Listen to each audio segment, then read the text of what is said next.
Has anybody ever defaulted on an Affirm loan? I really want to know what that process looks like.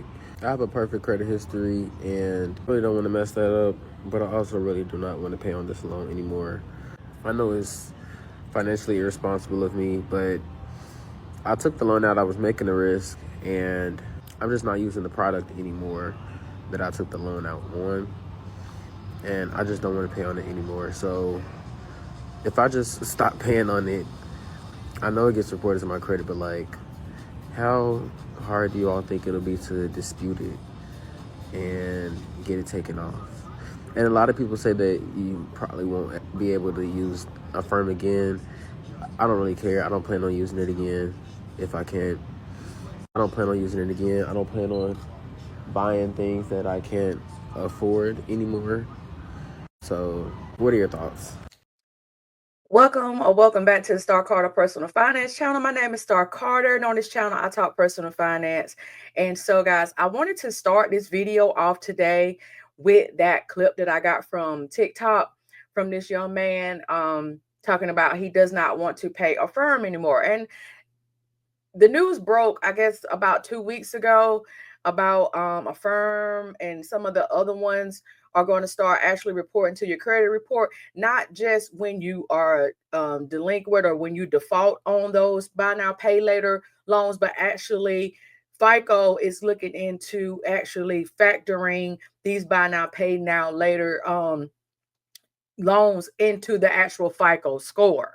So this right here is like they're going to be actually putting it into a category. Will they put it into the installment loan category, or will they put it into the revolving credit, like a credit card? How will they treat this? Because a lot of times when you have the afterpay Affirm, they give you a limit that they're saying, okay, you can do your buy now, pay later up to a certain dollar amount. So will they treat it as an installment loan, or will they treat it as a revolving credit, like a credit card or a line of credit?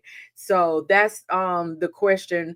But and I'm not gonna even lie, I haven't looked into it because this is like the third video I done did on my channel about buy now, pay later. And I really was not sure if I was gonna do this video until I saw that TikTok. Because here's the thing, guys. I did not want to keep regurgitating information that I probably know that y'all seen on other channels because they probably reported on it as soon as it happened. And when I saw it in the news, it was the day before my birthday. It was the day of my husband's birthday. And so I had other things that I was, focusing on, like a new year of life. But when I saw that TikTok right there, it really made me be like, yeah, maybe I need to do one more dish effort to wake, especially the young people up, like this guy right here. I'm guessing that he's somewhere between 20 and 30. He doesn't look like he's over 30. He could be, but it doesn't look like he's over 30. And so now, my last few videos really on the channel has been like a plea to the younger people to not get caught up into these fintech apps traps, debt traps, that is, debt traps, because you guys are going to mess it up. You're going to mess it up, and it's not worth it. Like my title said, it is not worth it. It's not. It's not worth 7 years of you trying to get this off. So what? So let's go back to what this young man was asking. Okay, how would this affect his credit? He's got perfect credit right now. He said he's got perfect credit, and he no longer wants to pay Affirm back their money. He does no longer want to pay Affirm. Whatever the product was that he got, he's no longer using it, or he no longer wants it. Here's the thing, guys. When you use credit to buy things, unless it's a house, unless it's a car, they're not going to repo or foreclose on a pair of shoes or a PS5 or a handbag or whatever it is that you use, Affirm, Klarna, Afterpay, whatever it was, Sizzle, whatever you used it for. Nobody's coming and knocking on your door and like, hey, let me get my item back because you decided not to pay, right? What it's going to do is it's going to mess up your life. Because when he asks, can I dispute it? What that would look like is going to look like, bro, you trying to get something for nothing. And they know that you got the item. The item was delivered to you from whoever the merchant is. So you can't dispute that you did not get the item because you got the item. You just no longer want to pay for that item. So what are you disputing? What are you disputing? It wasn't fraud. You took out the loan. You took out the installment loan to get whatever it was that you got. So what are you disputing? That's the question.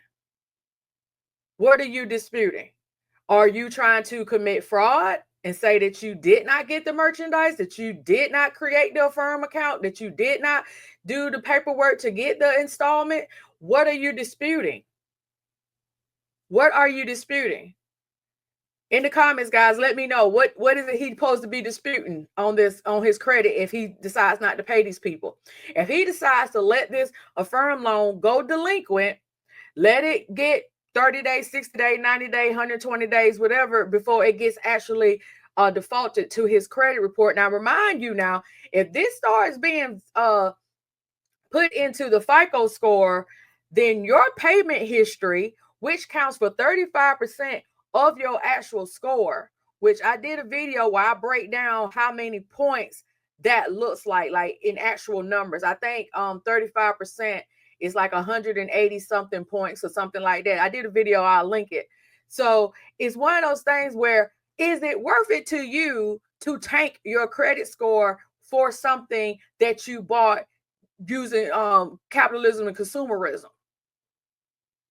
Something that you don't even care to use no more. What is that you don't care to use? See, this is a prime example of people spending above their means. Like he said, I'm no longer going to use Affirm. So if they don't let me use it no more, that's fine, because I'm no longer going to be buying things I can't afford.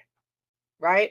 So this is one of those prime examples of people, you're on these apps, and it make it so easy for you to go in there, including Amazon. Amazon has Affirm.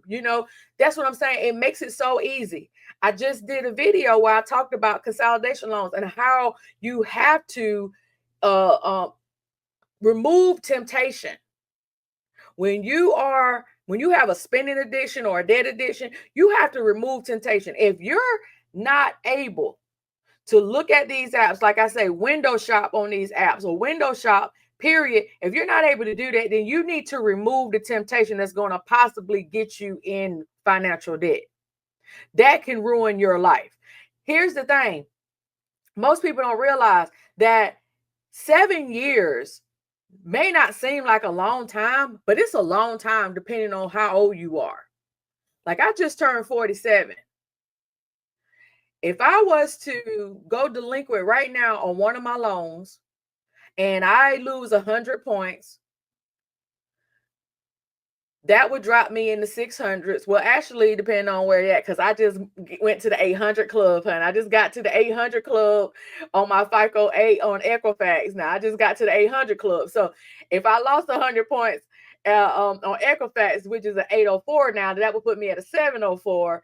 But on my Experian and TransUnion, FICO 8 is 781, and I on TransUnion, and I think on Experian it's like 789.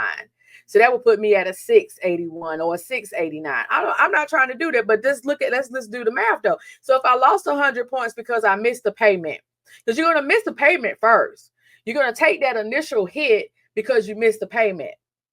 That can tank your score. The higher you are, the harder you fall. Because if you already got bad credit and you miss a payment, well, okay, you already got bad credit. But if you got good credit, you got excellent credit like mine, and you take a harder hit, you're going to take a harder hit. The impact is going to be way worse. So 7 years.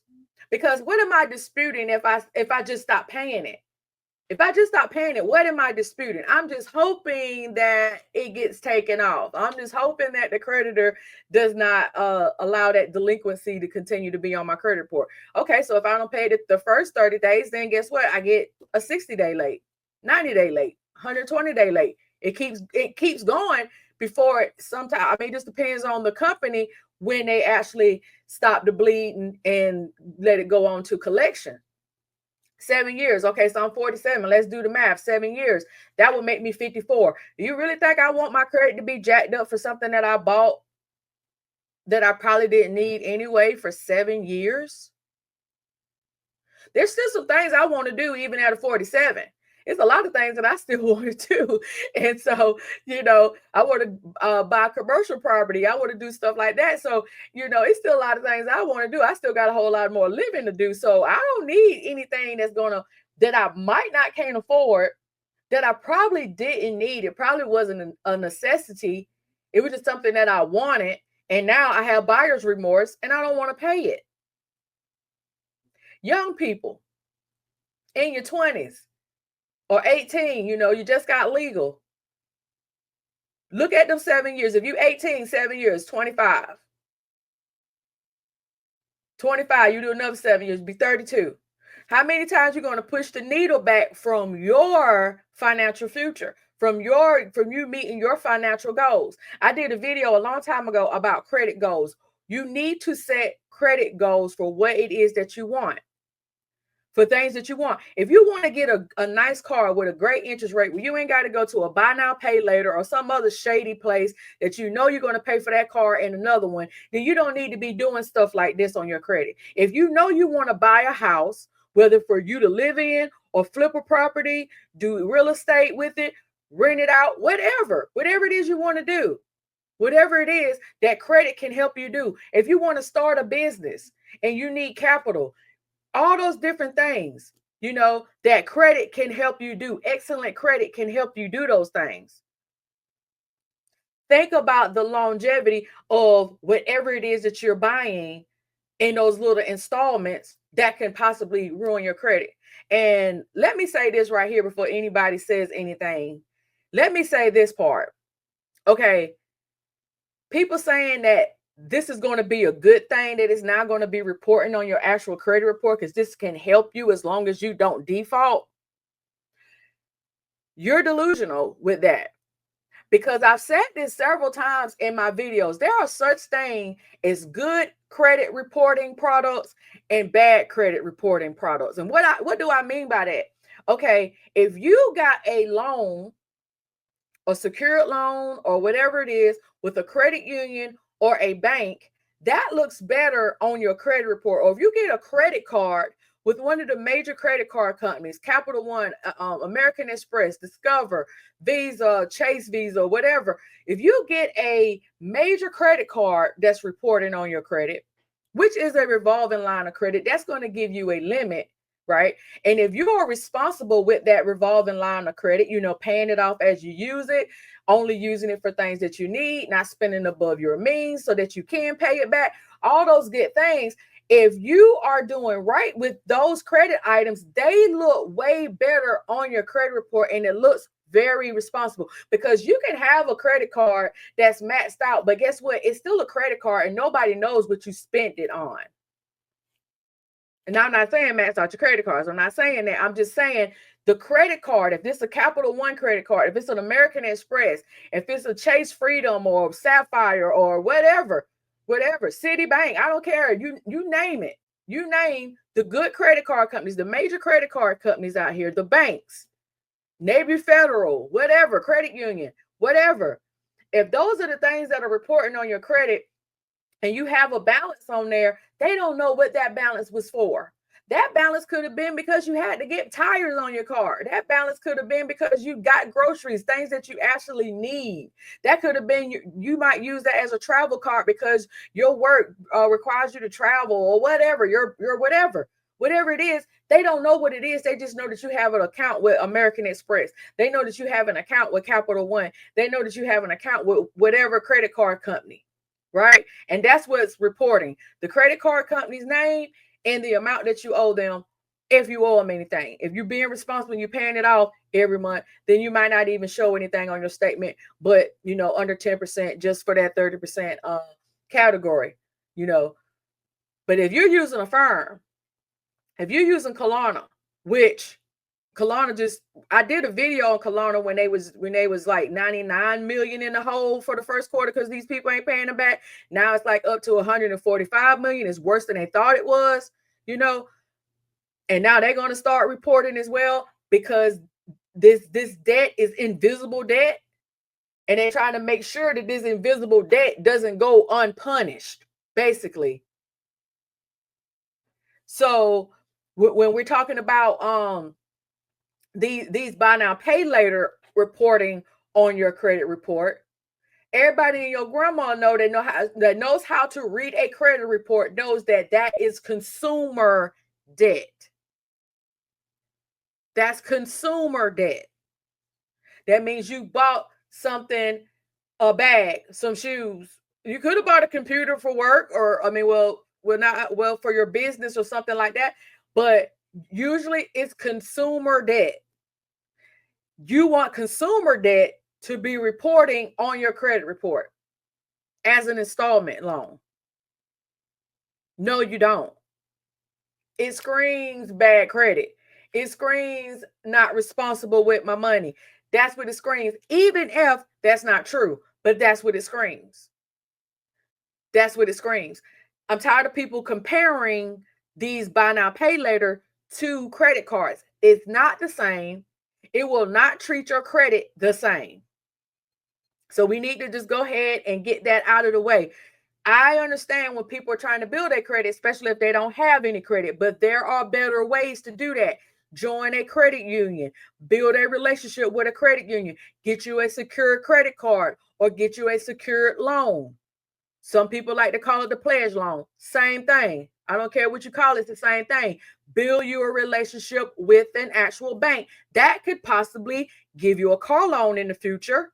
That can possibly give you a home loan in the future, or give you a HELOC after you buy a home, which is a home equity line of credit. You need quality over quantity. Okay? Quality credit products that's going to look like you are building wealth versus building debt. When you got Affirm, when you got Klarna, when you got these Afterpay stuff on your credit report, it looks like you're building debt and not building wealth, not building assets. That's what it looks like. And you don't want your credit report to look like you're building debt, even though it can be considered a debt score. But you want quality debt, not the quantity debt that looks like, hey, I'm broke. The I'm broke debt. That's not what you want. So let's listen to this lady right here talk about Affirm accounts can mess up your credit report and cause you to not be approved for future credit. So let's look at that. Please be careful with these Affirm accounts. Let me tell you about a nightmare that this woman is experiencing because she is dealing with this Affirm account.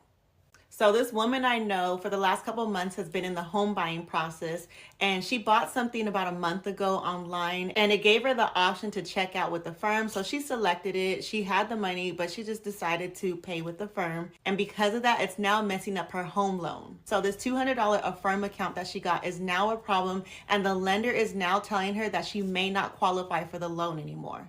So a lot of people don't know, but when you open up an Affirm account, a lot of times it reports to your credit report. And when it reports to your credit report, that's a brand new account. Now, new accounts can shorten your average history because 15% of your credit score is history. So with that new account, that will shorten your average history. That's why I always say be very strategic with what you put on your credit report, because every new account will shorten your average history. Affirm is not an attractive account to have on a credit report. Financing $200 does not financially look responsible on a credit report. When you apply for something, lenders are looking at your entire credit report, not just your score. So what is on your credit report really matters. And having Affirm accounts are considered low-level accounts. So you don't want to have too many of those. If you don't have to have any of those, that's great. But if you do, you don't want to have too many of those on your credit report. So if you are in the process of getting a loan or you're applying for something that's really important, do not get Affirm accounts, because that's a new account that can drop your score. So I really hope she's able to get her home. Let's pray for her. Just send her good juju. Y'all don't know her, but just pray for her, okay? Thank you. And that's what I've been talking about. This is what I've been talking about now for years, for at least 2 years, about the quality of credit.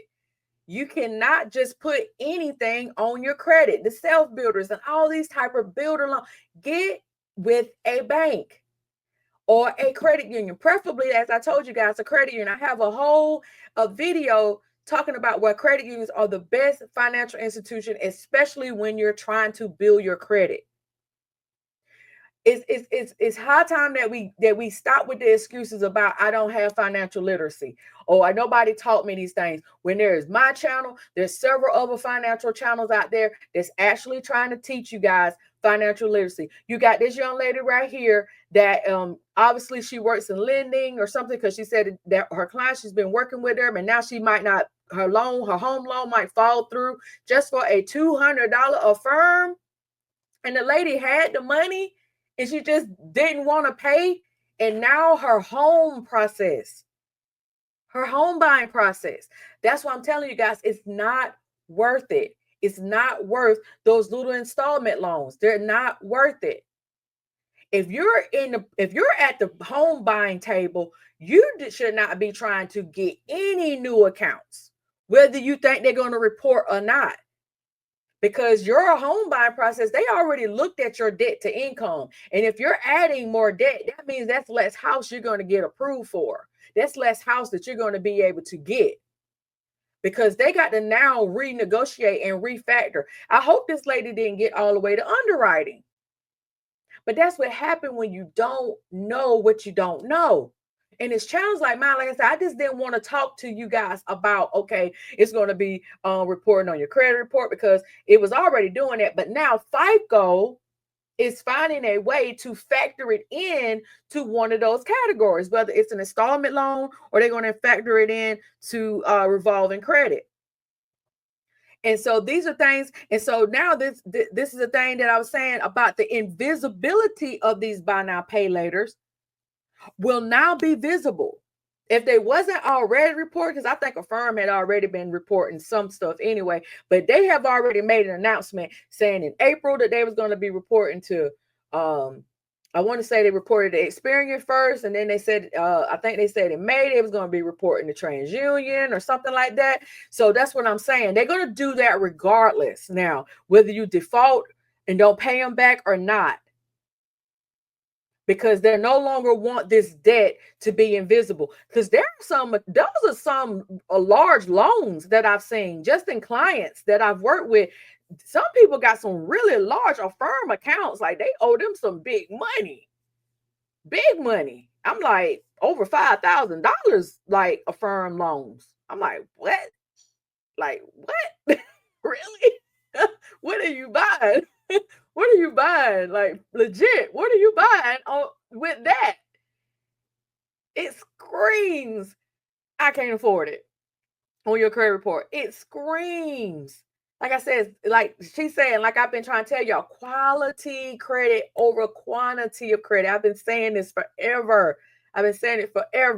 You do not just want to apply for anything. Like she said, it will mess up the average age of your credit. So if your credit is young, you don't want to be putting all this new stuff on here and you're getting a new installment, steady averaging you down. And you want to have a good solid 2 years or more of good credit history, a good solid 2 years before your FICO score really kicks in, especially with FICO 8. You really need those 2 years. You need that 2 years worth of leg.